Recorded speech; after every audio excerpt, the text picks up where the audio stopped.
তিনি ছিলেন মধ্যম আকৃতির সুঠাম দেহের অধিকারী একটি মানুষ। তার চুলগুলো ছিল ঘাড় পর্যন্ত প্রলম্বিত, হালকা হালকা কোঁকড়ানো। তিনি যখন চুলের ভিতরে তৈল দিয়ে আছড়াতেন মনে হতো মৃদুমন্দ ঢেউ দেখা যায়। তার কপাল ছিল চওড়া, ভ্রুগুলো ছিল জোড়া ভ্রু, ধনুকের মতো বাঁকা। চোখের পাতাগুলো ছিল ফুটন্ত গোলাপের গোলাপি রঙের এক একটি পাপড়ির মতো। তিনি কখনো বা যখন চোখের পলক ফেলতেন মনে হতো মৃদুমন্দ বাতাসে গোলাপ পাপড়ি যেন দোল খাচ্ছে।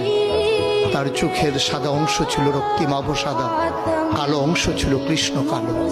তার নাকটা ছিল খাড়া, নাকের ছিদ্রগুলো ছিল ছোট ছোট।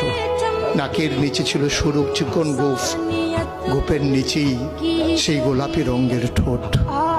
তার ঠোঁটগুলো যখন কখনো বা মুচকে হাসত, গোটা পৃথিবীর মানুষ অবাক বিস্ময়ে দেখত। গোটা পৃথিবী